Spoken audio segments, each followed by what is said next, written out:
Okay, what you see before you is the Airsoft GI custom G98 spring-powered sniper rifle system. And the review is also labeled as the UTG MK96 review as well as the G98 because Airsoft GI uses the UTG MK96 as the base gun, so meaning that the buttstock, the frame, and the bolt assembly and barrel will all be the same as the UTG MK96, which is pretty decent, except there are upgrades installed in the bolt assembly and the barrel.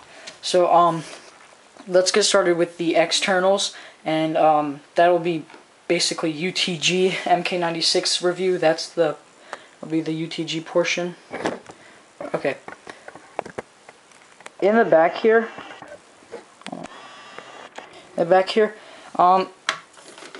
pretty nice buttstock. Rubber on the end, but the inserts are plastic and they're weighted. There is a middle insert that I've taken out per my own preference. Cheek piece, it's not a cheek pad, it's not padded at all, it's just a piece of plastic to raise your head up so you can see through a scope. The plastic that makes up this gun is pretty durable. It's not quite as good as G&G's, but it's still really nice. Trigger, there is a dual action trigger, meaning I can't simply pull the trigger. There's an inner trigger that you have to pull first, which is pretty nice so you don't accidentally shoot. I like it, but you may not. One thing I might point out though is that there are noticeable seams. I would sand those down because they get kind of annoying, especially right under here. They can dig into your skin a bit. The magazine goes in right about, it goes in here, and the outer barrel is all metal. Assembly is pretty easy. All you really have to do is snap the barrel assembly into the frame. The bolt goes up and down real nice, it's oiled well.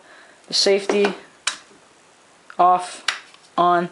I may point out though, when you have the safety on and you decide to pull the bolt back, but when you push it forward, sometimes it also pushes the safety forward, so be aware of that. You don't want to accidentally shoot someone when a match is over or something at close range. So sturdy plastic. The barrel is one piece, it's all metal. You have an orange flash hider up there. Now, the bipod that comes with it is pretty good. I've heard some bad reviews, but it's pretty good. It's not spring-loaded in the way that you might think. You still have to push this button down there to do that. But these are spring-loaded. They go out about another 3 inches. They attach to this, which is included. It's an all-metal 3-rail system. It attaches in there. And if you want, you can still put some regular bipod on the bipod mount there. Traditional bipod mount. Front sling mounts, 2 of them each side.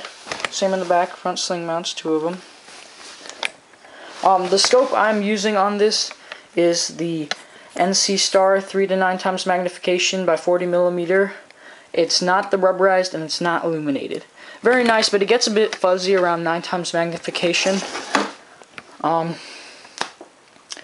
Okay, let's get started on the G98 portion of the review.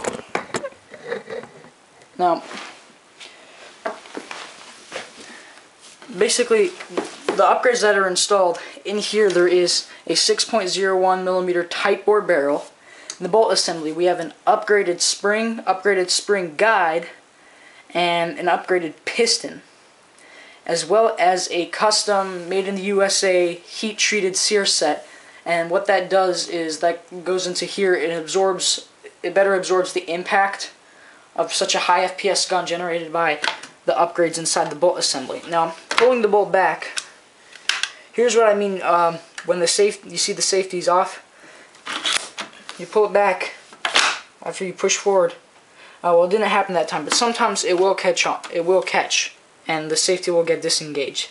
Now, pulling it back is relatively easy, but you got to make sure when you pull back, you have a tendency to go left a bit. You got to make sure to pull straight back, or else you won't hear it click. And if that happens, then it will start pulling back this way, and you will have to take out the mag and then pull it back correctly and then get the shot out of the barrel.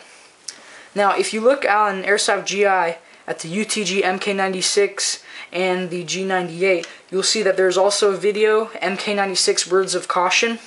As far as I can see, there is no pin here that you need to worry about dropping out. There is a pin right there. I don't know if you can see. Hold on.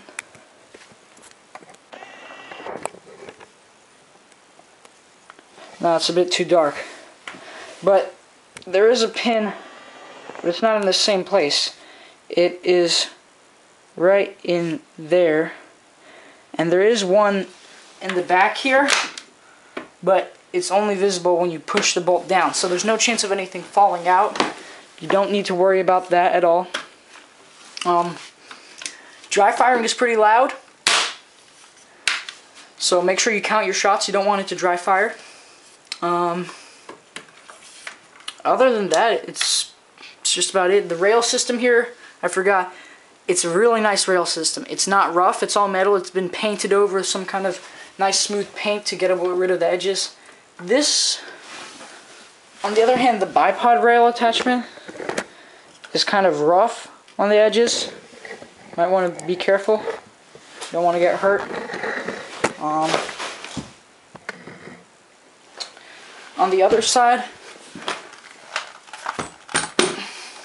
nothing much different, except bolt covers in there. Let's get to the magazines.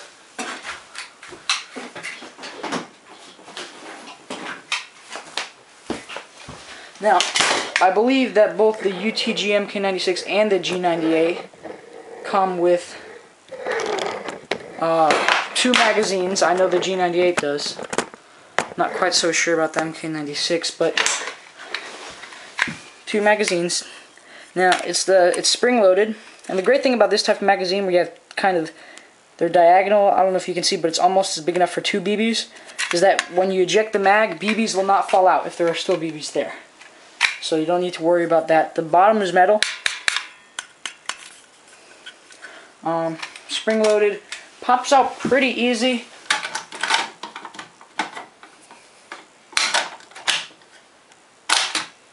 Just got to be careful because it's kind of strong spring. There is a speed loader included, pretty standard speed loader. However, in order to load this type of mag, it does include a small adapter, which you need to be careful about because it's very small, comes off really easily, and to prove that, I've already lost mine outside at my first match, and now I have to load the mags by hand because there's really no way to load them with a traditional one-slotted speed loader like that, unless you have an adapter. And I'm not sure if Airsoft GI sells them. So mags are pretty nice. One thing I forgot about the MK96, it does include a sling. It does. The sling itself, pretty nice. As it can hold the gun, but some of the MK96 reviews have said it's not too great of a sling, and you can see why. Look at how incredibly thin that piece is right there. I can see that breaking under 10 pounds, which is about how much this gun weighs with the bipod and scope. Currently, I am using Madville 0.3 gram BBs. There's 2,000 of them in this container. Really nice BBs. And Airsoft GI has chronoed the G98 at shooting 550 FPS with .2s and 480 FPS with .3s. So definitely use .3 or heavier. I would not even recommend using .28s. Heavier than .3 or heavier would be really good. Otherwise, it's just going to hurt a bit too much. Other than that, just make sure when you're pulling the bolt back that it clicks. Otherwise, your gun might jam. That's going to be a hassle. In the front of the gun here, you can see the tight bore sticking out a bit. Doesn't really bother me. Might bother some of you guys. I would leave it alone. Just thought I'd point that out for buyers. Bolt is nice. Everything that really needs to be metal is. I mean, the assembly is really easy. You simply take the bolt and barrel assembly, snap it into the frame, and then tighten 2 built-in Allen screws. They're already built in, so you can't lose them, which is pretty neat. Other than that, not much. So buy it. It's definitely worth $260, which I believe is how much Airsoft GI sells it for. You get about $300 worth of upgrades for only an extra 100. Really great deal. And it's a sturdy gun. Nice plastic, metal, shoots really fast. The hop up. Hop up is kind of tricky to get in. It's somewhere in the bottom there. There's a small Allen screw spot right in the bottom, somewhere in there. I have yet to adjust it, but it came pretty decent. I still have to give it a little bit more hop because the .3s are dropping after about 230 feet, I would guess. After about 230 feet, which shows the range of this gun. And zeroing in your scope is a bit hard, but that's just scope, so it's not too bad. Other than that, that's not it. Get the gun, it's awesome.